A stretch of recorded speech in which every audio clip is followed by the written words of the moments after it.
Sorry? Yep.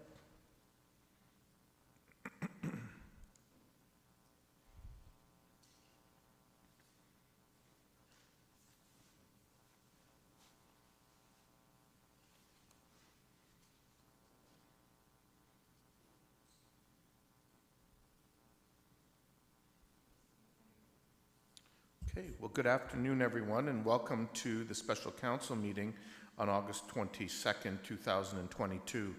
The City of Kitchener has aligned with provincial changes to COVID-19 restrictions, and City Hall is now open for in-person services, but appointments are still being encouraged. The City remains committed to the safety of our patrons and staff and continues to facilitate electronic meeting participation for members of the public. Those people interested in participating in future meetings can register to participate electronically by completing the online delegation registration form at www.kitchener.ca/delegation or via email at delegation@kitchener.ca. For those who are interested in accessing the meeting live stream video, it's available at www.kitchener.ca/watchnow. Before we begin this afternoon's meeting, we'll begin, as we always do, by acknowledging that this afternoon we're gathering on the traditional territory of the Neutral, Anishinaabe, and Haudenosaunee peoples. We recognize our responsibility to serve as stewards for the land and honor the original caretakers who came before us. Our community is enriched by the enduring knowledge and deep-rooted traditions of the diverse First Nations, Métis, and Inuit in Kitchener today. We have two items on the special council meeting agenda. First of all, our strategic session, and then our in-camera meeting authorization. With that, we will move to item 3.1, the development of our strategic plan, and I will welcome Catherine Dever and Angie Fritz-Walters, who will be doing a 10-minute presentation on this, but it looks like our CAO, Dan Chapman, is going to kick things off. Thank you, Mayor Verbenevik. Good afternoon, members of Council. It's great to be here today. This is the third session that we've had with Council so far on the development of the new strategic plan. This is the first time that we're in person to talk about this, and it will be the last time that we gather within this Council term to talk about strategic planning together. Today there are two items, as you can see on the slide, that are the focus of our presentation. First, we want to give you an update on some great work that's happening around community engagement, and so I'll share that part of the presentation with the team. And then the second part will be a discussion around this concept of strategic foresight, which is an innovation that's being introduced in this round of strategic planning.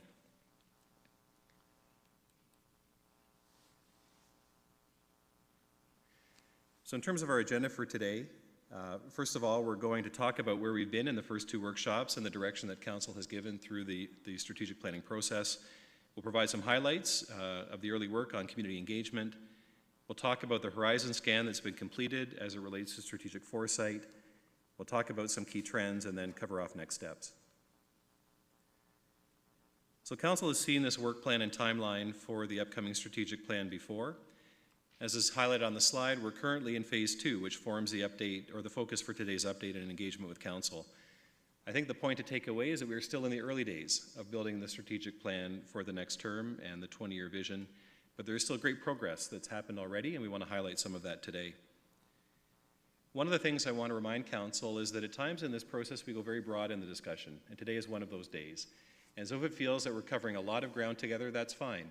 What happens in the intervals in between is we take all of the feedback we receive from Compass Kitchener, from the public, from Council, and we engage and work to make sense of it, to identify key themes and trends, and then to bring that back to Council. And so today, in a sense, we're having a divergent discussion, but that will converge over time as we focus on key themes and actions.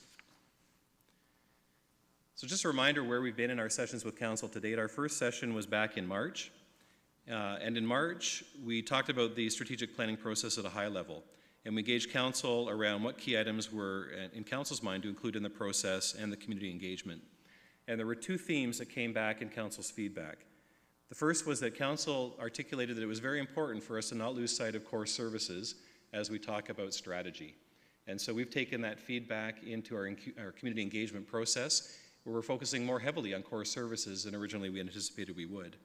It's providing helpful context for residents as they're engaging with us through conversations on the street. The second thing that we heard from Council was your desire to see broad and open approaches to engagement through different means. And so we've implemented a variety of new online and in-person tactics.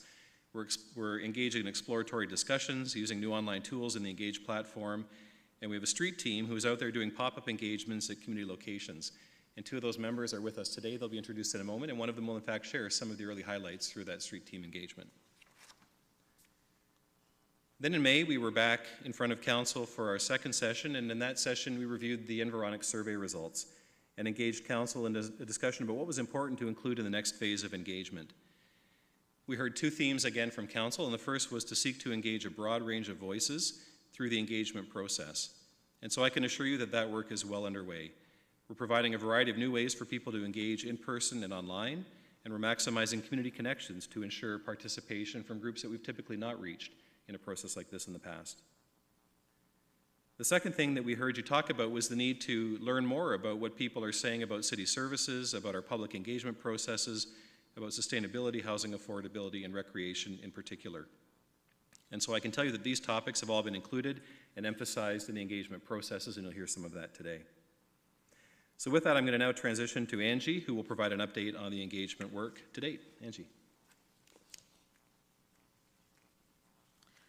Thanks, Dan. Welcome, Angie.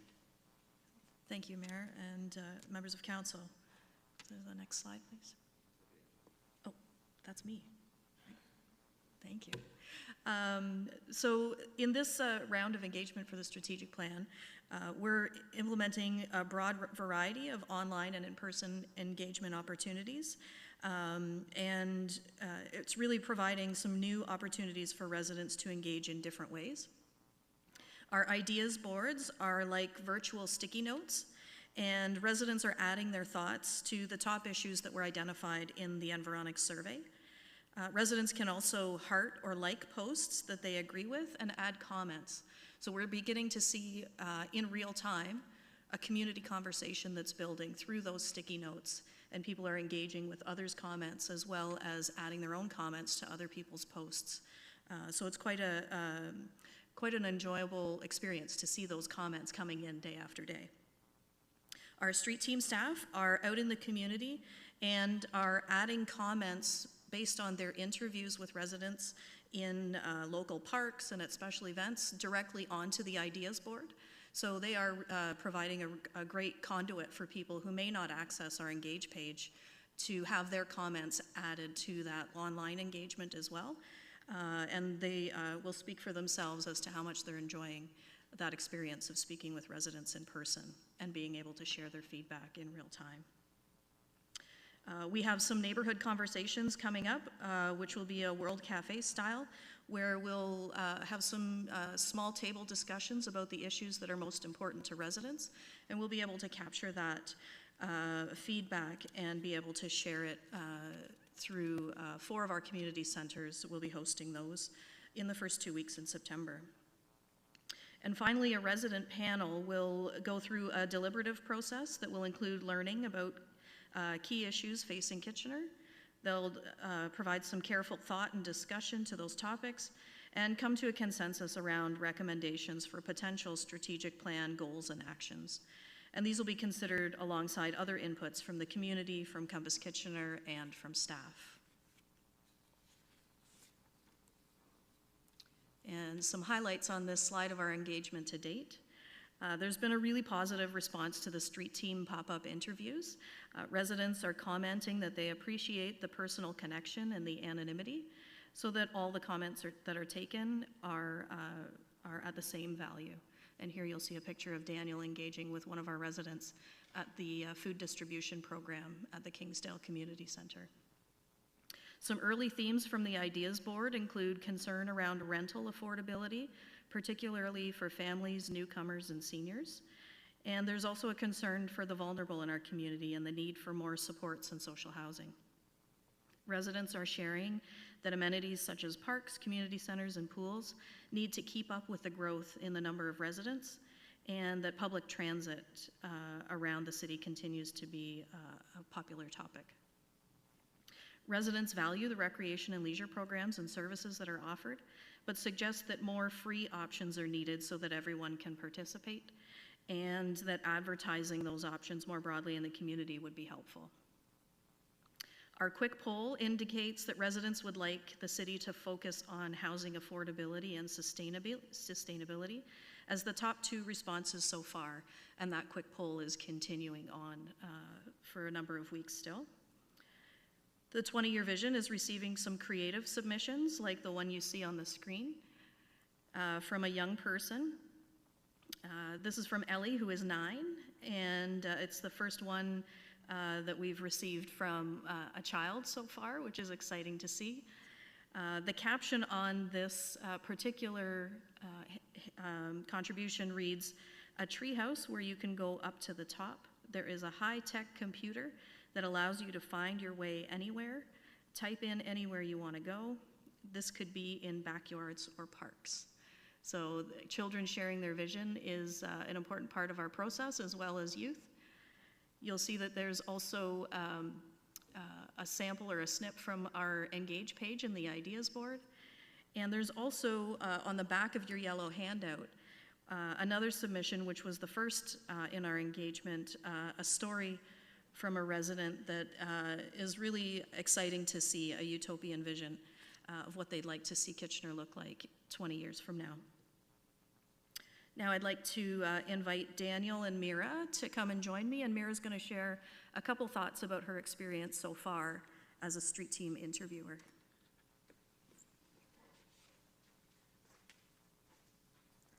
Thank you for the opportunity that you've given us. Myself is Mira, and I'm Daniel. We're from the street team interview part. So I just want to share something. Kitchener residents are really interested in participating in our interviews, and they are really mindful to give their thoughts about the 20-year vision plan. And most of the people were curious to see as a team in the street, and seeing that this is their first time experience, somebody asking about their vision about their own city. That made us very happy. And they really appreciated it. The conversation were very wonderful because people shared their personal stories to make things clear to us, and we have shared that to the Engage page Kitchener too.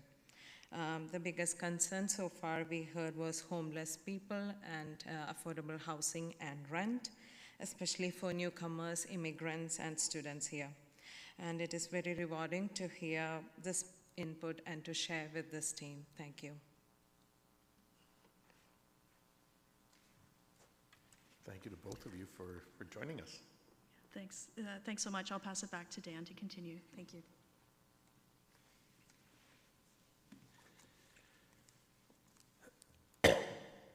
So I would encourage council members to go to the Engage Kitchener page if you haven't already. There is a ton of content already taking shape, and what's wonderful about it compared to past processes is the ability for people to leverage other people's submissions and grow a conversation in real time. And so I would commend that to you.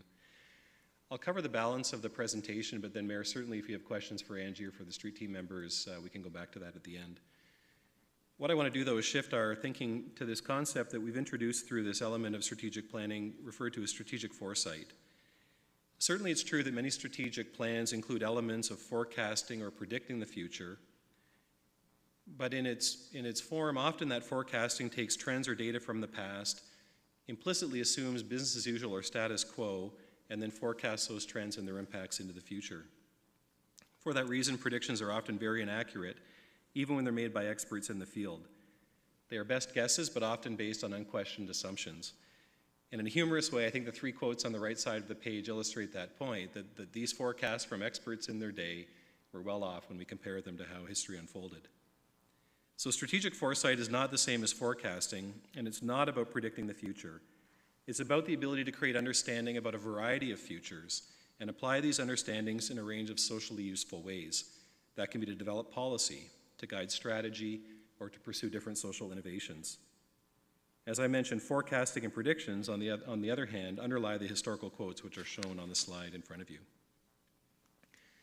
So we've tried to simply summarize the process of strategic foresight in 4 steps to provide context on how it's being applied in our situation.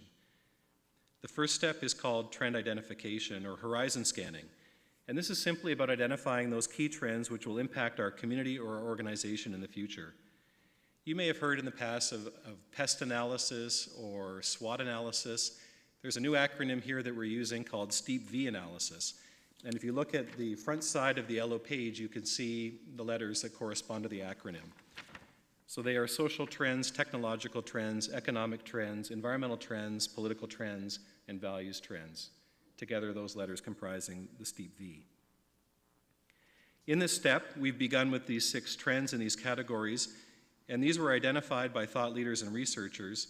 We've also added to them based on ideas which were generated by staff to ensure that they're relevant to our local context. These trends are summarized in the handout, and they're defined in detail in Appendix A to the staff report. So if you're looking for a definition of any one or all of these trends, you'll find them in Appendix A of the report today. In the second step, trend evaluation and impact, we assess these trends for their relevance to our community. We group related trends and we develop insights about their impacts, if they come true or if they're already happening. Under the third step, scenario development, we describe possible futures if the trends come to be. Through looking at changes and impacts, we consider facts, figures, images, and stories as part of that. And then the last step, scenario exploration, we look at possible futures that could unfold for Kitchener and identify their implications. And all of this leads us to directing to ultimately vision and strategic goals for the community. So this graph is in your staff report, and it shows simply the work that staff have done as a first pass to review and consider the trends through the horizon scanning process. All of the trends that are on the bottom are the ones listed on your handout, and they're defined in detail in the appendix. What you see here, though, is a process that staff went through to rate the trends on a scale of 1 to 5 based on their degree of impact to Kitchener's future. A number of the highest rated trends are not surprising. In fact, they're reflected in the community feedback that you heard from our street team members today. Housing affordability continues to be a strong first, followed by fiscal shortages, urban design, and declining institutional trust. What's interesting to note, or my observation at least, was that staff have generally rated social items higher in their potential impact as compared to technological or values-based trends as an example. Again, what this is about, though, is identifying signals and drivers of change and then considering their impact on our community in the future. And maybe to make the point more clearly, if we were to work the process further forward, here's an illustrative example about how these trends can be used. In this case, what you can see is we've grouped together a number of high potential trends that could impact Kitchener's future. We've clustered them, we've considered their future impact, and in this slide you can see even some images which represent the future impacts and how our community could look. In this case, the 6 related trends that you see and their impact on our future speak to considerations of the physical design of the city as it relates to social connections and the impact on day-to-day life of residents. And then, as mentioned, there are some images of the possible future. The next step in the process would be then to take this and consider scenarios of Kitchener's future and the aspects of a preferred future for Kitchener that we would like to see come to pass. That then leads us to a 20-year vision out to 2042. And from that, we can work back to identify key goals and desired outcomes that lead to actions and milestones to move us towards that preferred future. I think what stands out to me about this process, which is very different than any process we've engaged in before, and I would argue is very different than any process you'll see within our region, perhaps even across the province, is the richness of discussions, of images, of ideas of a possible and preferred future for Kitchener. That will set this process apart and help us develop a very credible vision as we look 20 years into the future. Again, this is just a simple example illustratively of where we could go as we start to grapple with these trends together. So today, we're here to have our last conversation with this council about strategic planning before the end of the term, but we think it's really important to gather council's feedback and perspective, given all of your insights over this past term, to talk about the trends that you think are most impactful to Kitchener's future. Which trends are the ones that you think are most relevant as we define a new 20-year vision for the city? Or which ones do you think will most significantly impact our scenarios for the future of this community? So the questions that we pose to you are these 2 questions. What trends are key to Council's legacy for the long-term future of Kitchener? Or said differently, which would you like to see amplified or reversed as part of that legacy? And again, to guide the conversation, I would refer you to this page of the handout where we list the 6 broad categories and then themes under each. And again, Appendix A provides a detailed description for each one of them. So with that, Mr. Mayor, I'm happy to take any questions, as is Angie or the street team, and then we look forward to hearing council's perspective on these trends and drivers. Thank you, Mr. Chapman. Did you want to reference at all because I know you mentioned it to me, this utopian vision on the back of this sheet? Yeah, Angie touched on it very briefly, but this is the first submission that came in once the Engage Kitchener page was open. Angie, I think it came in probably 2 days? Within the first few days. And what's exciting to me is that a member of the public, and I can assure you this is not a staff person, priming the pump, a member of the public took time to really craft what their ideal vision of the community would be. And even though this is defined as a utopian vision, I think what you'll find is as we start to make sense of all of the inputs, consistent themes are emerging, and those themes will help develop a 20-year vision and then define concrete actions that we can take as a community to get there. And so again, you'll find content like this on the Engage page. I would encourage you to take a few minutes to look through it today or in the future. Okay, thank you. So we do have a couple people in the queue, and once we get through folks, I'll share some reflections as well. Councillor Ioannidis. Thank you, Mayor Urbanovic. Thank you for the presentation. It's a big high level vision that we have here, and it's all good. Just one of the questions that I have, because there seems to be a lot of conversation with regards to affordable housing, affordability, and then being sustainable. When we go out to the public, do we ever question or ask them how are these goals to ever be achieved? Like, who would pay for these services? Because to me, it seems like when we're here, they're very competitive. They compete against each other when we're dealing with issues that are in our community. So I'm just curious, on a high level, if those conversations are had at all.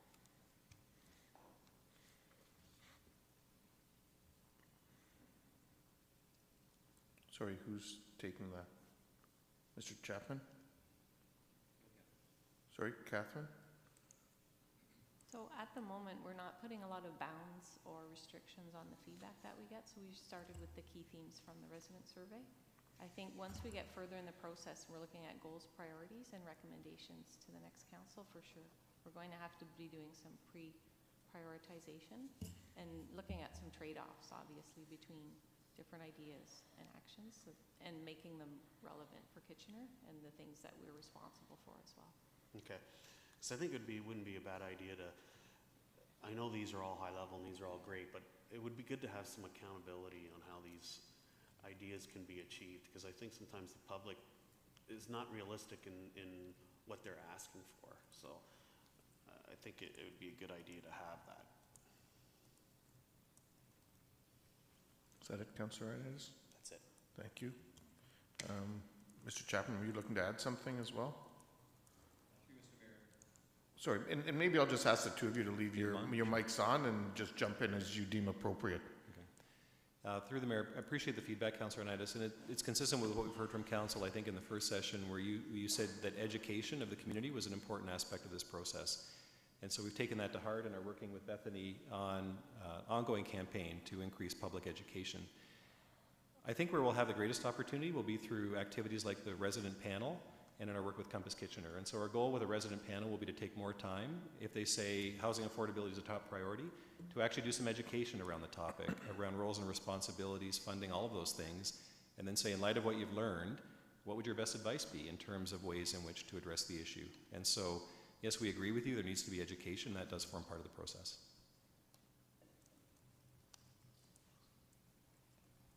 Sure, go ahead, Councillor Ioannidis. Yes, thanks, Dan. I appreciate that. Because to me, when someone asks for a certain thing, there's got to be an awareness of what a trade-off would be. And because we can't be all in all for everybody. And so I think that's really important, and I do appreciate the educational component. Thank you. Okay, thank you. Councillor Marsh. Yeah, thanks so much for bringing this forward today. This darn mic is not cooperating. Can you hear me? Okay. So I was just wondering if you could remind us about the staff team that is working on this. Who are they, And I don't need a list, but like just generally, how many are there and from what areas of the organization?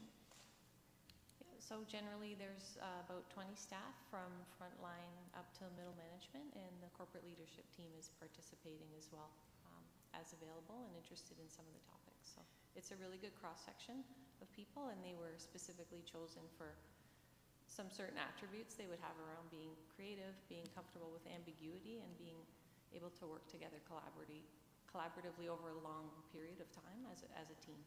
Great. And then will Compass Kitchener also be, how will Compass Kitchener be interacting with the staff team?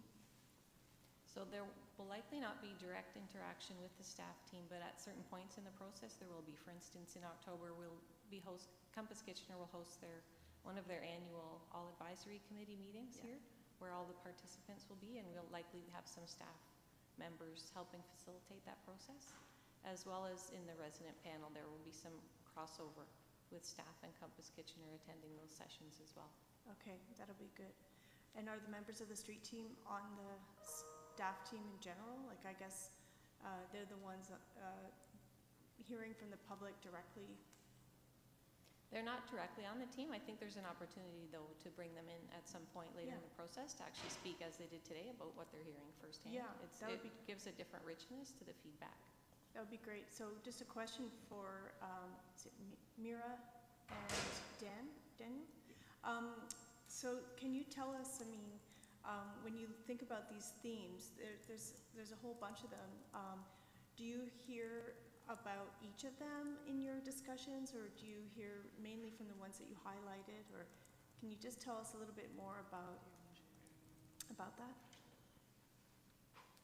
Yeah, so the way we do our interviews is we approach the individual and ask them like what topics they would like to talk about for the city of Kitchener, and we let them pick the first topic like off their mind, or if they don't know what to talk about, we list off some of the ideas, and then after that we look through the engage page, and for the ones that aren't as talked about, like we hear housing affordability a lot, we go and talk about like sustainability. We choose ones that aren't usually talked about a lot and not brought up, so we kind of like the first one we let them pick, and the second one we like lead them towards to think about.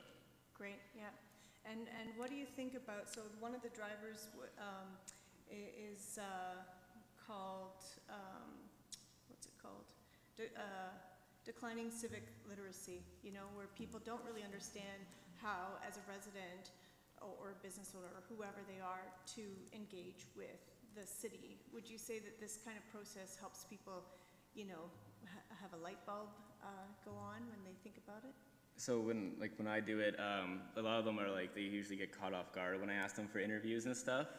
So we have like little business cards that we have that have like all the websites on it, and not all of them want to, they don't have their minds set to answer questions. So I direct them at least to the page when they go home, and then they can go on the Engage page that you've seen. Mm-hmm. All right, thanks so much for all the work that you're doing. I'm really excited to hear more about how it's going. Thank you. Yeah, so I'll have additional feedback later. Thank you. Okay, Councillor Chapman. Thank you.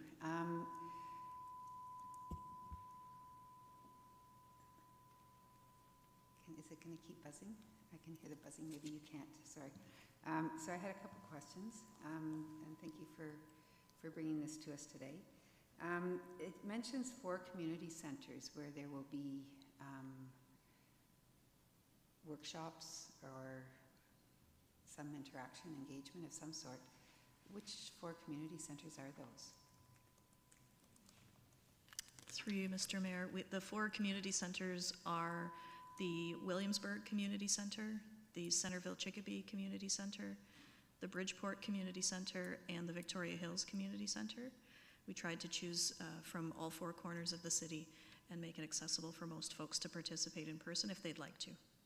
And is there a reason why why we couldn't do all community centers? Just based on resourcing, to ensure that we are able to staff and provide the facilitation support for all of those centers. We made the choice to do 4 at this time. And so you're also not including the Rockway Seniors, well, I don't know if it's still called Senior Center, but you're not including that either in your So we did do some engagement. Actually, our street team was out at Rockin' at Rockway event and spoke to a number of older adults at Rockway. And we have a variety of pop-up engagements with our street team members at all the other community center areas and in every ward in the city. So we are trying to get out to every neighborhood and every ward as best as possible. And the in-person opportunities are the 4 that I mentioned. Okay. My other question has to do with the advisory committees. Have you considered at all going to all the advisory committees rather than doing a big advisory committee event? Yep, an invitation was sent, provided to all of the individual advisory committees that if they'd like me to come out and do a presentation and a short facilitation, that they were welcome to invite me. I've had a couple of groups follow up with me, and everyone is encouraged to participate in the larger group discussion as well. So both options are available. Okay.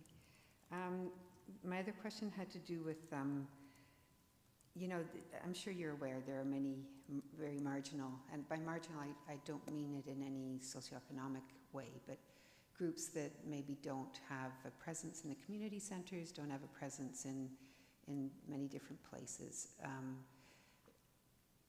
Is there a plan, like if we have organizations that we think should be responding to this sort of thing, how would we channel that information to you? I'd be happy to hear any organizations that you'd like me to reach out to and encourage to participate. We are providing options for any organization that supports marginalized or diverse communities to request either a one-on-one interview, if that's preferable, or to participate in one of the group sessions. We've also reached out to all of our staff in publicly facing roles and encouraged them to share through their networks with all the organizations that they work with the information about how to engage with our process. And many of them I know have sent out personalized requests that those groups engage and reach out if they'd like to have a more personalized touch. One of the examples is the Immigration Partnership.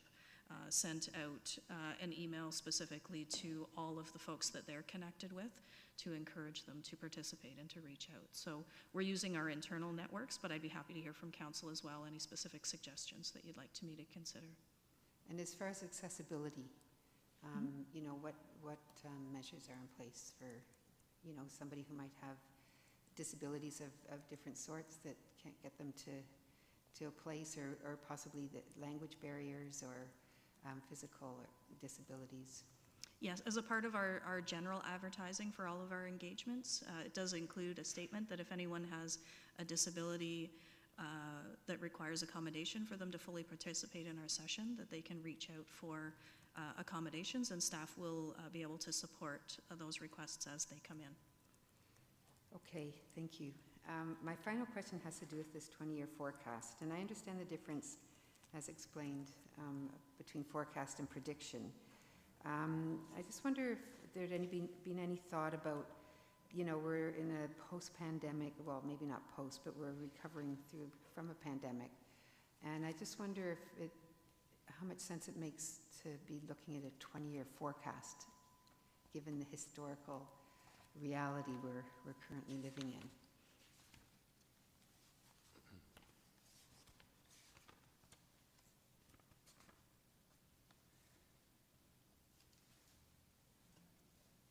Through the chair, I appreciate the question, Councillor Chapman. I think what was telling for me, if you look at pages labeled 19 of 31, so I think that's your page numbering as well.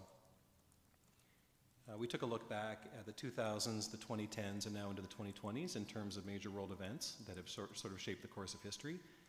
And I think we lose sight of how much change has happened in the past 2 decades. But when you read those lists on page 19, you recognize how much has changed in society over that time frame. And I think what that says to me is that there will never be a window of stability where we can say, okay, now is the time for us to plan and look forward.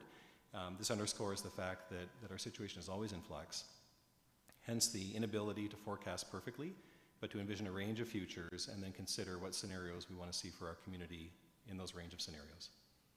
So why 20 years? Hey, where did that number come from? It's the old planning horizon. I don't know that there's a magic in terms of this formula. I think it's really a desire for us to consider if transformation will happen. I think about the transformation that's happened in this community over the term of this plan, socially, economically. I think what we recognize is that a 4-year council term is insufficient time to bring about that kind of transformation. 20 years, a 5-year term, or 5 council terms, that's a long-term planning horizon. Okay, thank you. Councillor Singh, you're next.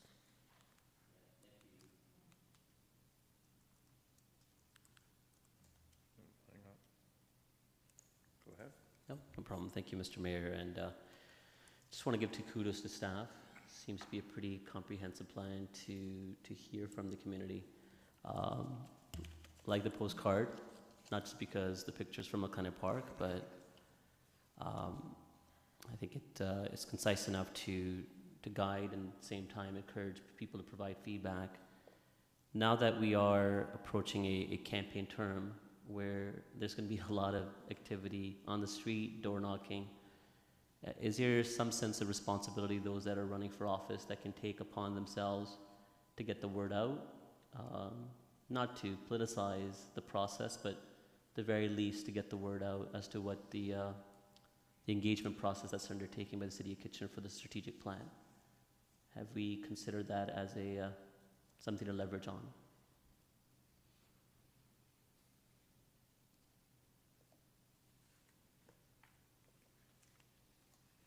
Thanks for the question, Councillor Singh. I think encouraging the community broadly at any opportunity that we have is really important. This is a really important plan as we look to plan for 20 years. So if council is so inclined to, or candidates are so inclined to encourage that participation, we'd be grateful.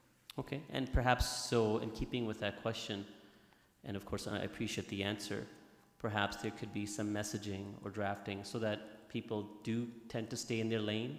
And as I said, the fear is not to politicize it either.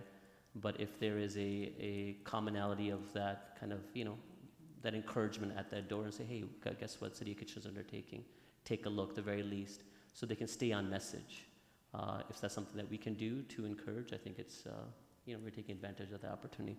The other question I have is I just want to build upon what Councillor Chapman asked regarding our community centers across the city.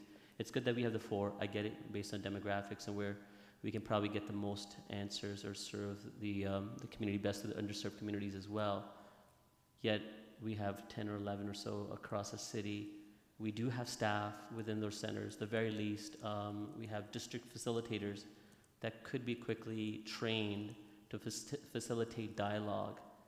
Is that a huge undertaking to use existing staff that can be trained further? I'm glad you suggested that. Actually, we just provided the package, including the postcards that you have in front of you today, to all of our community center facilitators, and they've all been encouraged to have conversations with folks within their neighborhoods and in their centers as they are coming in over the next number of weeks as the engagement is open, and that direction's been supported wholeheartedly by the senior management and community services. So that will be happening ongoing as well. Okay, if you don't mind, I'll just end it with a comment. That's great that we're doing that, but I think there needs to be a touch-in point outside of those 4 centers with the other various centers where we're saying not alone just go out there and talk to community leaders and the neighbor associations, but also there's what are we hearing? Where's the resistance? Why is not participation if there's no participation? That way it develops a little bit of a sense of accountability and onus on those facilitators to make sure that they are progressing this feedback within their communities as well. Thank you. Councillor Davey. Thank you. I just wanted to start by saying I think the report was excellent. I really appreciated pages 11 to 18, which really encompassed both a lot of the things that I'm really excited to see happen in our city and also a lot of things that frankly scare me in terms of trends. So I think it's really comprehensive and it's a great starting place. The first question I have is on the second last page, the trend cluster healthy community. So is that, are we beginning to, is this staff's direction to beginning to funnel that huge list of items? So this is our opportunity to start looking at other items to include or suggest as our legacy? or Kitchener's legacy. Through the mayor, can you clarify the question, Councillor David? What page are you referring Certainly. to? Of all the items listed on our yellow sheet, on the second last slide, it has Trends Cluster Healthy Community, and that lists, I guess, 6 different items that are on this sheet. So is this staff indicating that this is going to be the focus going forward, or why is this specifically here and not any of the other items? I guess it was unclear on that. Through the mayor, that was only there to help council understand how this information could be used. And so if council's saying, okay, we can rank, 30 impacts, but what do we do with that? This goes to the sense making that I was talking about, to start to group like items, to look at what themes and scenarios start to play out. So this is simply there to help council understand how this can be used. But as I say, we're still in the impact analysis phase, and that's what we want to hear from council today. What do you prioritize so that we can factor that into sense making as well? Okay, so in that earlier slide, we're still a long way from the beginning of the funneling. Okay, very good. So in today's, the questions we see here, it's sort of not necessarily questions, Mr. Mayor, but it's questions and sort of comment mixed in together. Mm-hmm. Is that what we're doing? Okay. One thing that I would like to see as we continue through the engagement process is, one thing that worries me a bit is asking too much about, I guess to use an analogy, like, Henry Ford was famous for saying if you asked the people what they wanted, they would have said they wanted a faster horse, right? And my response to that is, well, you're asking the wrong question. What people wanted is they wanted to get to a destination more conveniently, right? So what I would hope that we would do through this process is to make sure we're focusing on the end goals as opposed to the specifics of how we get there. And I guess I just see I'm a little bit concerned that we're asking too much about what people want to see on their street tomorrow versus that overarching vision. So that's just a bit of feedback that we put forward. In terms of our legacy, I firmly believe that, technology will be the solution to most of the world's problems, and I do also believe that governments are way, way behind the private sector in terms of leveraging technology. So if I can say one thing of all of the really, really important things that we have here, I would really like to see items like early technological advancement, pilot programs, and that extends to some social issues too, such as internet as a human right, which I believe strongly. So that would be my feedback, and thank you for the report. Councillor Johnson. Thank you, Mayor Urbanovic, and thank you so much for this report. It's really exciting to see, and how my goodness, this is like a PhD thesis here. It's amazing. And I love how you've put in all the different categories and included things like, really thinking about healthy communities and in terms of the social determinants of health. All of these different factors are really important in what we're looking at here. So thank you. And to get back to something that Councillor Ioannidis had talked about is, how are we always talk about how important education is to people when we're bringing up big topics. And it's something that I do with residents myself, is when they talk about a big social topic that's going on and saying, well, what are you guys doing about it? And I'll say, well, what are your ideas? And these are big questions, and if they were easy to solve, we would do so. So what are your ideas? And just making sure that we've got kind of that open-ended piece, but connecting them at the same time as to how all these things go together. So I think we can't really stress that part enough about how the community education is going to be so important as we move forward with this. And to what Councillor Chapman was asking as well is, how are we including all kinds of different groups and in different spaces, and how do we meet people where they are? Maybe we meet people at the grocery store. Everybody goes to the grocery store. Not everybody goes to the community centers, perhaps. How do we really kind of think about opening that piece up? I like the idea of the quick polls. I think that's really important. Not everybody, people might feel intimidated by going to, and booking an hour-long strategic session to go through some of these things, though the opportunity for us to be able to present those bigger ideas, I think, is incredibly important. That isn't going to work for people who are working 2 jobs and have kind of a lack of time. Is there opportunity to do some of these quick polls in various languages, as we just saw from the, I can't remember who did the recent poll. I just remember reading it last week about what the different languages are that we speak here in our community. Is there thoughts kind of around those types of things as well? So to just make things that much more accessible to more people who we don't hear from, and we need to have those voices here. That was a lot of questions. Through the mayor, what might be helpful is for Angie to come back and talk about the equity-informed approach to engagement that we're taking. And I think it came out, actually, there was a photo of Daniel at one of the community centers as a part of the food distribution program engaging with a resident on this topic. I would venture to say that that's likely a resident that typically would not have engaged in our traditional channels for strategic plan feedback. And so that's a major focus. So Angie, why don't you respond, and then I'll have a further response on this issue of education. For sure, thank you.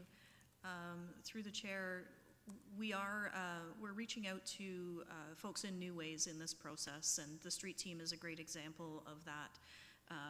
Some of the locations where they have been doing pop-up engagements include the community centers, but also local parks and events. They had a great session at the Southwest Optimist Park where they were able to engage with dozens of people who were using the park on a Saturday afternoon.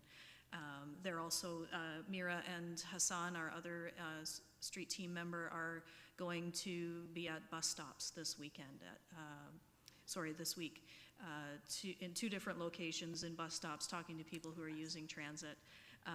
So while they're waiting for their bus, they're going to have a short conversation with our members of the street team. So some of the suggestions that you had are certainly a part of our plan to meet people where they are and to engage them in short conversations. Splash pads are also a popular spot where people are watching their children play in the splash pad. They're able to have a short conversation with our members of our street team. One of the great things about our Engage page is it does have a function to translate. So if a person is engaging and doesn't speak English as their first language, they can translate to the language that they prefer. And as well, our street team members speak different languages, and they're able to type in English, but residents can also type in their own language and then have it translated for users of any language to be able to read and engage with. We're also speaking with staff across the corporation who have done recent engagements with equity deserving groups who are able to share and relay what they've heard already. So we're not going out to the same groups or the same people on a regular cycle asking similar questions. So we're able to pull in some of the engagement, for example, that Andrew Ramsarup is doing around housing and homelessness. So rather than engaging the homeless community again, we are able to pull through those themes and feedback that we've already heard from those groups.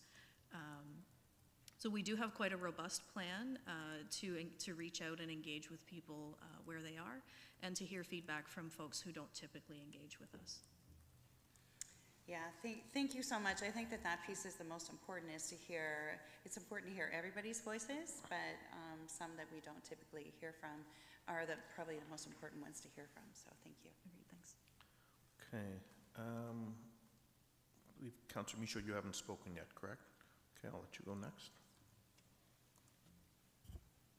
Thank you, and thank you for this report. It was very interesting, and there is a lot of work obviously being put into this and a lot more to go. I'm just wondering if there's any conversation about going into the schools, university colleges, grade schools, like if this is a 20-year plan, is there any dialogue being done with the school boards? Thanks, Councillor Michaud. We've done some really great engagement through our summer programming to date. Our summer camps and youth drop-in programs have done some activities that were designed specifically for young people. And as you may have noted in the slide with the picture that was drawn by the 9-year-old, the question at the top is to include their name and how old they will be in 2042 to help them to understand, I'm 9 today, I'll be 29 in 2042, to predict to predict in their own mind what that future might look like for them as an adult. We do have an opportunity to engage with schools once they return in the fall, and we will look forward to engaging particularly around the grade 5 civics curriculum, as well as the high school outreach as well, to get as many youth voices engaged as we can.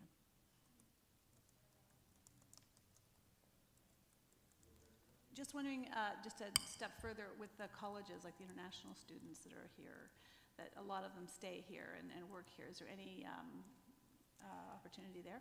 I know that we've engaged with some young people through our street team already, but we'll certainly add it to the list. It's a great suggestion. It's great, and I'd really like to see the more community centers be engaged in here. I understand you've sent packages out to the community centers. I hope that they take advantage of those packages and share it with the neighborhood associations as well, because they have a large connection with citizens in all the wards. Of course. Thanks.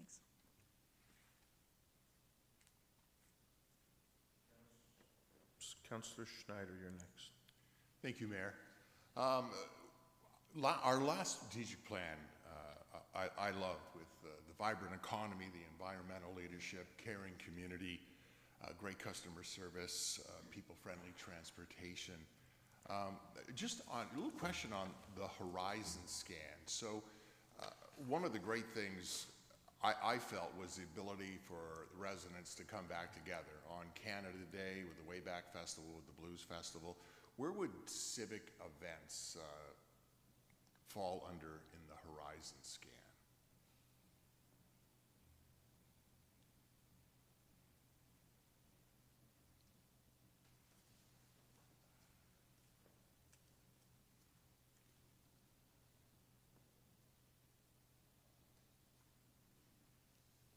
While the team's looking for that, Councillor Schneider, part of what we're hoping today is to hear from Council, what trends you want to see emphasized or reversed as we go forward. And so it might actually just be helpful for us to hear what's on your mind as you're thinking about civic events and the coming back together. Like as you think about the future for Kitchener, what are you hoping that we'll capitalize on or see grow over time?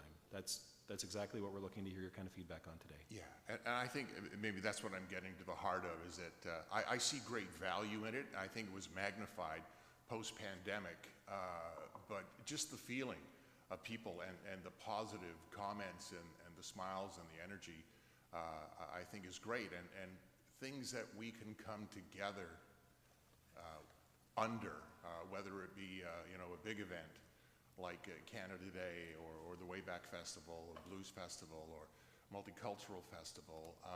I think people really love coming together, and it's a real connecting thing. It's a civic pride thing. For me, I know it's probably oversaid, but I want Kitchener to be a great city to live, work, and play in.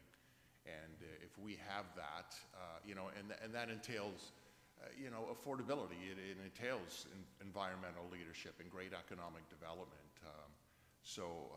Based on what we've done in the past, I have a great feeling of where we're going to land as a city with our resident input on this. And I just really want to see some of the great things that we've started in the current strategic plan with customer service and caring community. What we've done with equity, diversity, inclusion, the customer service. I just want to see that really continue to grow, because I think it's a great pillar for our city. It's something that I'm particularly proud of, that we embrace. And we've done work when it comes to social issues, things that aren't totally in our jurisdiction. We at least do our part to help make it happen with the housing affordability and what we've done with the Affordable Housing Committee and how that turned into providing land for the YWCA for that supportive housing project, and how that's going to help out, and what we've done with the Better Tent City and so on. So I just want to see that sort of that caring aspect continue, and have these great events that unify us, and a great economy where there are great jobs and great things for people to do in this city. So thank you, Councillor Schneider, for elaborating. I think the issues you've touched on likely fall into the social category, but I think we need to take it away to understand how the things you've described factor into these trends and drivers, and so we'll do that as a part of our further review. Thank you. Councillor Marsh, you haven't spoken yet, correct? You have. Okay. Then maybe I'll go and then we'll do any additional comments if folks have them. So just one of the things that, and you know, I think I may be opposite of Councillor Chapman on this, but it's this notion of 20-year versus 4-year. And one of the things that I think we seem to be emphasizing in all this is that this isn't the normal 4-year update of our plan, but rather that this is a new 20-year plan. You know, even when I love the card, but it doesn't actually say that. It says it's a 4-year thing. And I think one of the successes that we've had as a council has been that we actually had a 20-year plan, and that ends up actually taking us beyond the term of any one council. So we get off of thinking about things in council terms, but rather in terms of community terms. And often these things take, it takes several terms of council to actually see some, you know, meaningful change in some of these areas.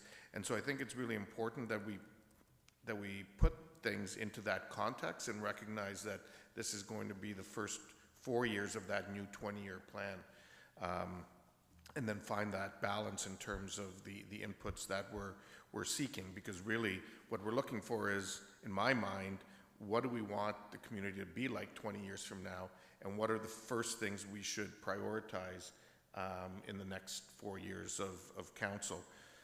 So that's sort of the one piece of feedback. I think building on something that Councillor Singh, I think, raised, and it was just sort of the whole education piece, and I know that that's going to be evolving, but it also will be important, particularly as we start prioritizing, or the next council starts prioritizing in the new year, really understanding what city responsibility versus region versus provincial versus federal is going to be key, and what role do we play when in each of those issues. The third one I want to touch on, and you know, I look at this broad list, and I think there's, you know, 40 some items here in terms of the trends and drivers. But Councillor Johnson, I think, actually took the words right out of my mouth. It looks like a PhD thesis. And that was, it's been a concern, I think, as staff are aware of mine from the beginning, is just around complexity. And even as I look through this list, I think I know what they all mean and where we're going with them, but I'm not necessarily, you know, I may be off on some of them. And then when I think of how, you know, the broad spectrum of citizens in our community digest information, and there's a spectrum there, right? I mean, even if you think about, you know, whether, you know, we get certain newspapers, certain magazines, and so on, there's a spectrum of language that exists in those. And I think we need to make sure, if we truly want this to be inclusive, we need to make sure that we're using a spectrum of language and understanding that, you know, is understood by the broad spectrum of our community. And I'm not sure that we've hit the mark on that in terms of where we are right now. You know, if I think of around some of these things, you know, would the average citizen understand what circular economy is, or a news desert, or finding stillness, and so on? Like, we all may have some interpretation, but it may not necessarily be clear. And so I think where we really need to go around this is get it to a level that's relevant for all citizens, regardless of you know, where they sit on that communication spectrum. Or some initial pieces of feedback around this.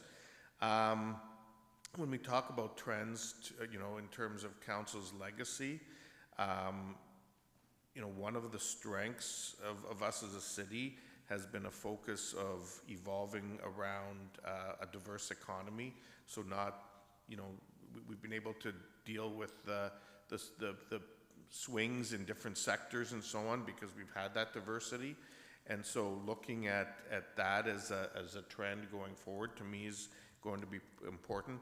I think building on, I think where Councillor Schneider was going with really is, in a sense, around the overall umbrella of a sense of belonging. And we'll recall that there was a good piece of work done by the Community Foundation around that a couple of years ago, and where various people in the community felt around sense of belonging. And we even see that in some of the work that WorkWell has done recently in terms of how people have been responding to the pandemic. So I think getting to this whole notion of connectedness of people, and so while I agree with Councillor Davey that technology will be an answer to chunks of this stuff, technology has also created some of our problems, admittedly, like social media has, created or added to the polarization of society.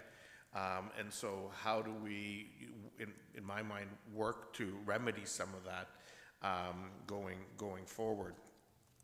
Thirdly, in terms of, trend and legacy is a recognition and a desire, and it came out in our Environics survey, around the focus on sustainability and the environment, and that is something that is now being recognized cross-generational, and that, for the first time in our Environics survey, we're actually seeing people say that we should be spending a little more money on that, as, whereas in the past, if I recall some of the Environics survey, it was always a high priority, but then when it came to spending money on it, people were like, maybe not so much. So that seems to be changing, and I think, we need to reflect on that.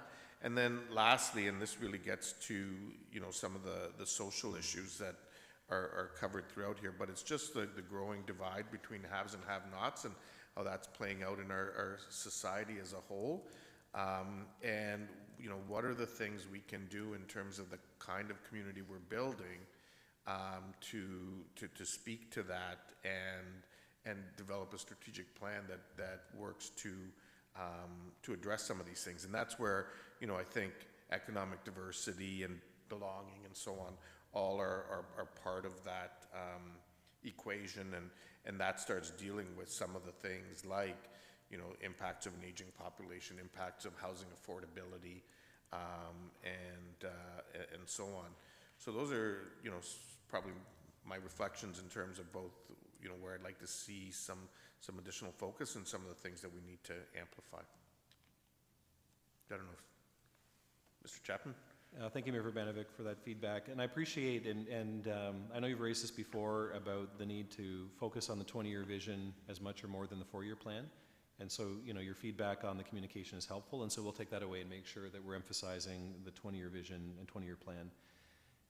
On roles versus responsibility, I'm really excited by the work that we're doing based on Council's direction on public education. We will deploy it for this strategic plan, but we're building it in a way that we can use it going forward. And I think it will form part of an ongoing public education program, not only about city services, but about the difference between city services and other levels of government. And so Bethany's working hard on that. We look forward to sharing those details with you soon. On plain language, I'll put your mind at ease, Mayor. This is not intended for public consumption. If you go to the Engage page, you'll see the plain language that we've applied to all public communication. This is the heavy lifting that the staff team is doing over successive meetings to engage in the hard work of strategic foresight. And so we've shared it with you today, appreciating that it is a lot to take in even in one meeting. But I can assure you this is not the kind of language that we're using in our public interaction. We agree it would be inappropriate and too complex. But it does reflect the work the staff team is engaged in. And thank you for your feedback about the trends. We will take that away and factor that into the conversation. Well, thanks for that. And I guess I would, even at a staff level, I will push back that as I think across the spectrum of our organization, which is reflective of the spectrum of the community, there's a level of complexity here that I just think we need to simplify it. And so I think I'll leave it with staff, but I think we need to do some work to simplify this going forward. Because otherwise it'll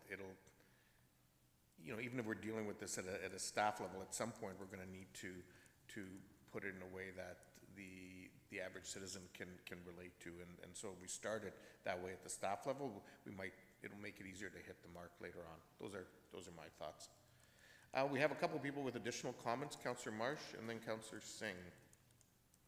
Yeah, thanks. I think that my earlier comments were more getting really into the nitty-gritty about engagement, and I didn't give feedback yet about the two questions before, so I just want to share a little bit about my thoughts about that. So, but before I do that, I just want to say I agree wholeheartedly that we need to make sure that when we're public-facing and even staff-facing to the wider group of staff not on the committee, that we make sure that it is accessible and simple questions about what do you want to see in 20 years. I think we do need to emphasize the 20-year plan, not just like this card is just about the 4-year plan. And I get that it might be challenging to get people excited about thinking 20 years from now, but on the other hand, it also can be easier for us to envision something more aspirational when we think that we don't have to accomplish it in the next 4 years. So I think that staff's indications about the Kitchener's future, the staff rating that about what degree these different trends might have an impact on our future. I think that staff did a really good job of nailing the high priority when you look at that graph on page 8.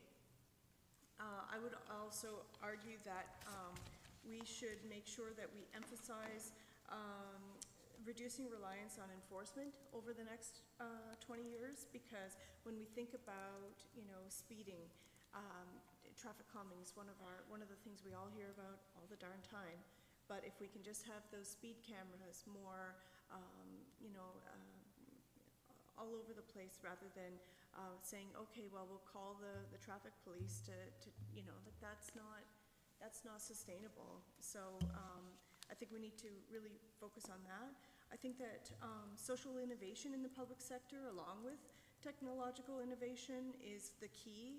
I would say that the term healthy cities, I admit I didn't know what they were referring to exactly, because you could interpret in healthy cities in all kinds of ways, but then when I read the little paragraphs that were provided, I found those really helpful. And so absolutely we're going to be discussing parkland dedication tonight, and I really do think that when we look 20 years into the future, we want to envision a city with way more green space than it has now, especially in the areas where inequitably they don't have enough. And creative placemaking also should be increased. I think cyber attacks, as we've seen in recent years, has really been important for us to focus on, and so we want to focus on decreasing the impact of those, as well as, I think, surveillance city goes along with the declining institutional trust. If we start knowing more about our citizens based on the what do you call that thing that people sign on to, My Kitchener. If we know too much about and impinge on people's privacy, that I think that without their permission, I think that's a big problem. So I think we should really keep our minds attuned to that. Yeah, and finally, I just want to mention that since we have done a really forward-thinking move in opening, or we are about to open the place at BMO where the old BMO building, where the Sustainable Development Goals of the United Nations are going to be highlighted, and we're going to be providing a platform for organizations that are honing in on those themes. I think that should really be aligned in some way, shape, or form with our 20-year vision, so that it's all aligned. And Mr. Mayor, your breadth and depth of experience with cities all around the world and what their trends are will really help us to understand better where Kitchener sits and where we want to sit going forward when it comes to the international, like comparing ourselves on the international scene. So that would be really I think, an important part of future conversations. Okay, thank you. Councillor Galway-Silak, you haven't spoke yet, so I'll go to you next, actually. Thank you, Mr. Mayor. First of all, I just want to say that this is a great report and very exciting work. But my one question that I have is, we do the My Ideal City competition every year, and I'm just wondering if those essays will be used as input towards the strategic plan. We've got 4 years of essays that we could use to provide input. Is that something we can look at? Yeah, that's a great suggestion to go back further. We were going to look at the most recent ones from just this year, but for sure, staff can take that back and do that. Okay, that's great. And then I just have to say on the trends and drivers that all of them have important elements to them, so it's very hard to sit here and pinpoint them. But when it comes to the word legacy, I just zero in on the zero carbon buildings. I think it's something that's really important. I think we're working on it and we're getting there, but I think we need to continue to work on that and the lack of affordable housing. Those are the two that I would highlight. Thank you, Councillor Galway-Silak. Councillor Singh, you're up next for your second round. Yeah, thank you, Mr. Mayor, and I just want to say what a great idea regarding the including in the youngest voices in a strategic plan, especially that looks out 20 years. You know, I think that's where it would be most important for them to, you know, articulate exactly the type of city that they want to grow into. And if there's any ideas about ice cream stations in all city parks, I'm just saying ahead of time I would be supportive of that too. Just want to give comments to some of the answers here. I didn't get the chance earlier, especially when it speaks to trends are key to Kitchener legacy for long-term future. I want to echo some of the comments the mayor has already made. I just want to make sure that additional councillors kind of acknowledge that we have been transformative when it comes to our economy. It's not necessarily just the diversity, it's the vibrancy of our economy as well. And we have continued to pivot and transition to meet the needs of our national economy and continue to grow a tech sector or young talent more specifically in our city with appropriate partnerships with the universities. So it's not necessarily just the economy, but leveraging economy with partnerships with public and private and institutional. And I think that's needs to be the continuation of that legacy as well. And that's on top of the technology when it speaks to smart city initiatives, the LED light conversion. We were in the forefront of that. We invested early, and that's the continuation of that legacy we need to move forward with, as well as social. We talked about our community centers, how we're going to use them. The fact that we have so many, I think we are so unique when it comes to our community center models and our neighbor association models. That needs to also how we can build upon that asset that's already in our city, that we can build upon and improve just the social fabric. So those are just some of the key aspects of the legacies that I would hope that we build upon to that 20-year vision.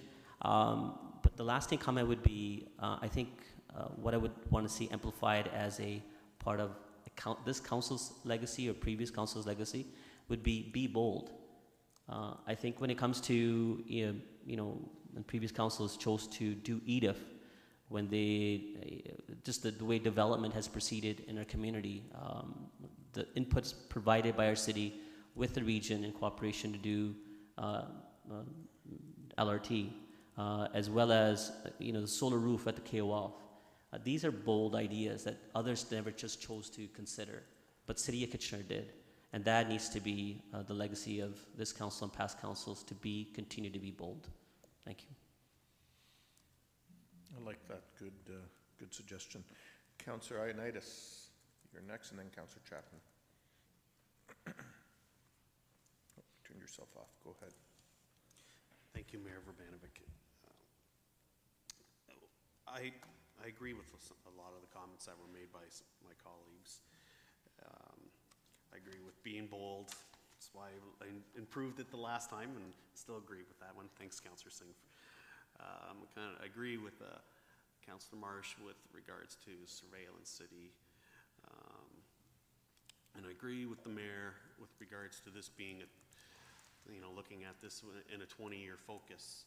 But I think the one thing that's actually really missing in here is maybe we need to have a bigger conversation than just this piece, because it sounds like we're going into the lanes of all kinds of things in here, and that's the part that worries me. Maybe we need to look at how our governments are structured, because a lot of these are not issues that the city's built for. And I'm not saying for the city not to do it, but I mean, like, I'm looking at, you know, what's the one here that says neutrality, refusal of neutrality. Like, we're starting to get into something that's much bigger than what our city is. And that's the part that makes me worried, because I feel like we are crossing in so many lanes, and I think the topic that we should be looking at is what is the people want in government? Because this is what it seems like to me. We're not talking about just city issues here. We're talking a lot of big things here. That's all I can say. I just think I think we're creeping into too many things that we have no business being in and don't have the capacity to be in.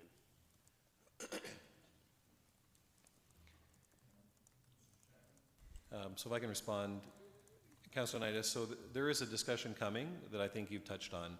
For today, these are only here because we think these are trends and drivers that will shape our community. And so we're not saying for a moment that these are things the city has to be leading in. We're just saying these will shape our community, what it will look like in 20 years. I think what you've hit the nail on the head with is that at some point we'll have to have a conversation on what is the role of the city in light of all of these factors. And so that's not the discussion for today, but that discussion will come. And then as we did on affordable housing, council will have a decision point to make around what role, how large, how small do you want to define for yourselves? And that will guide actions over the next 20 years. Yeah, go ahead, Councillor Nidis. And I'm not offering criticism here at all.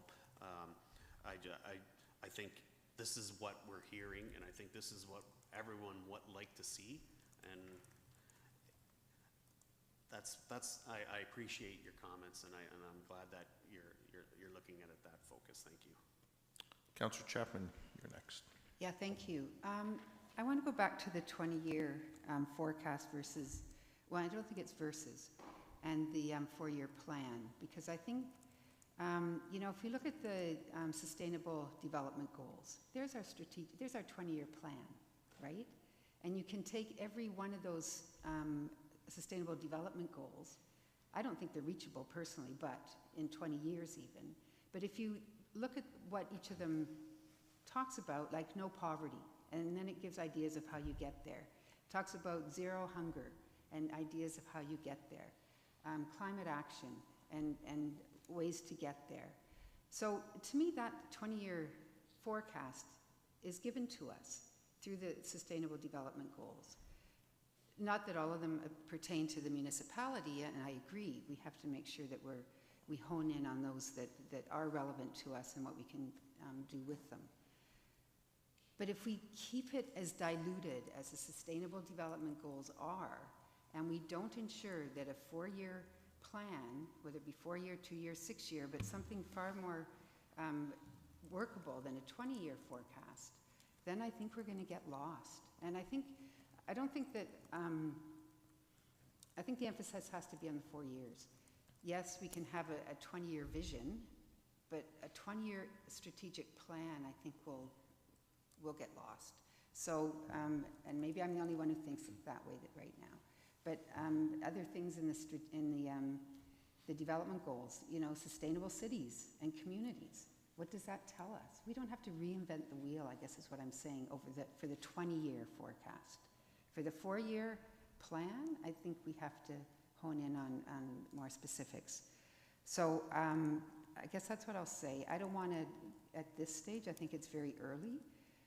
Although I have my own vision, I don't want to put that out there yet. I think I'd rather hear what people in the community have to say. So thank you. Okay, thank you. And through the mayor, if I can just add, Councillor Chapman, I think I agree with everything you've just said. I think I agree with everything you've just said. And I think our process is intended to get us to that place. And so if that's not what you're seeing in the content here, I'd welcome an opportunity to have further dialogue with you, because what you've said, I can agree with that essentially 100%.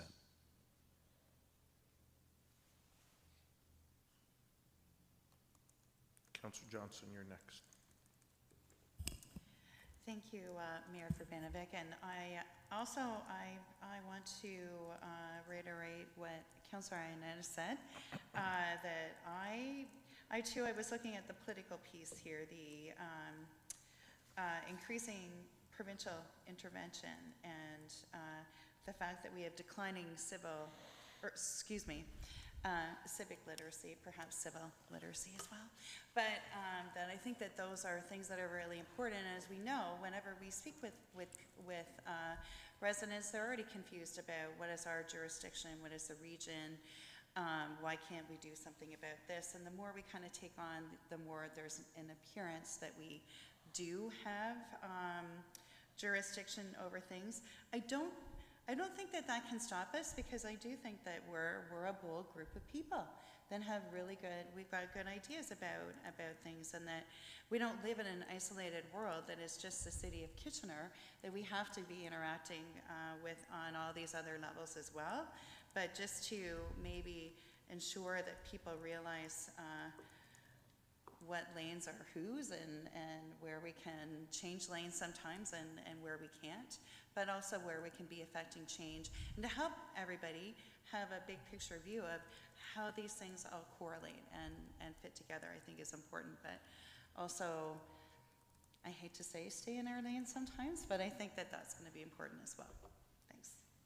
Thanks, Councillor Johnson. Councillor Michaud. Thank you. I'm just taking on Councillor Ioannidis and Councillor Johnson's comments. This is simplifying it, I think. Why wouldn't we identify the role of the city, or have we identified the role of the city with the public before you survey them or ask them questions? Like, does the public have a clear understanding of what lane the city is in? Because if not, then the aspirations that they have may not even be, well, some of them won't even be feasible that we can even handle, manage, even take on. So wouldn't it be more advantageous to educate the people you're interviewing about the roles of the city before you ask the questions? And I'm sorry if I don't even want to derail anything, but I'm just, to me, it seems a little simpler. So, Mr. Chapman, I'll let you respond. I certainly have some thoughts on that too. Through the mayor, yeah, declining civic literacy is a concern. We've heard council's feedback loud and clear that you are prepared to commit time and resources to improving the level of awareness of role of government, city responsibility. And so again, Bethany is taking that seriously and has a big vision for where that can go. That will not be fully delivered in time, to benefit the strategic plan. Where I think we have the best opportunity to do what you're suggesting is through something like the citizen resident panel. And so our goal is to pull together a large panel of citizens from across the city who are not typically involved in committees or other things like that. Through that process, talk about what we've heard, educate them on the role of the city, say, okay, in light of that, how does that shape your thinking? What actions do you think we can be taking?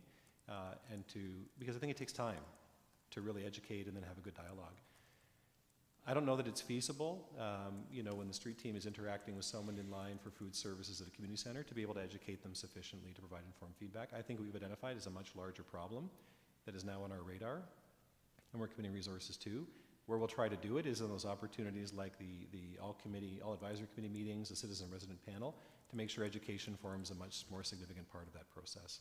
And so we can start through this strategic plan, but we will not fully address the issue.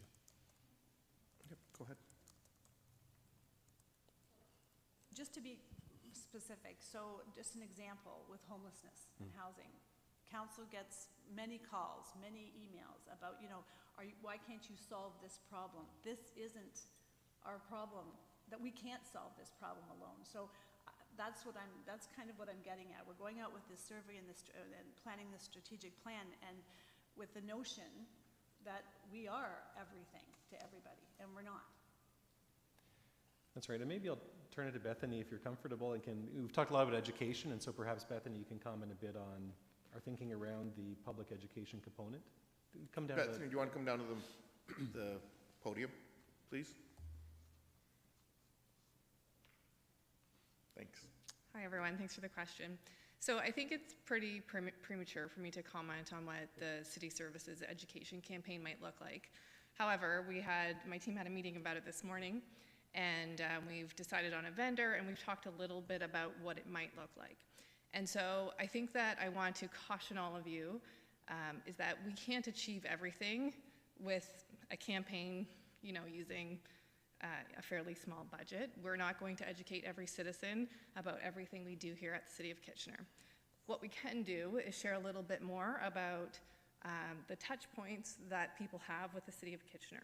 So we don't know what tactics we'll use, we don't know what the tagline will be, but we do know that we want to highlight how citizens interact with the city.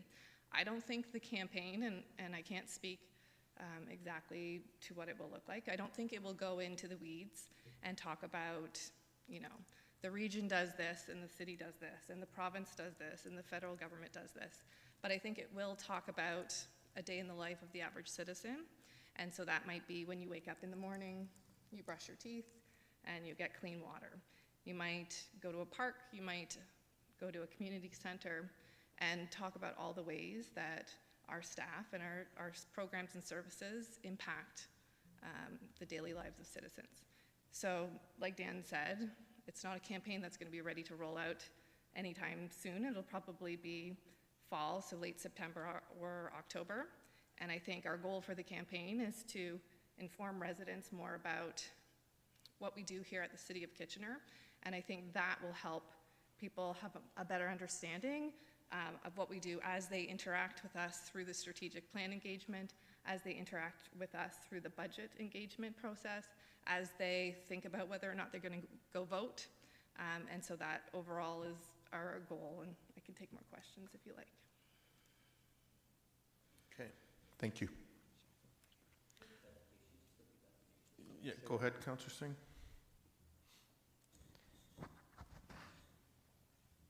And I know we will have a lot of opportunity to flesh this out just in a public session, just for a little more clarification.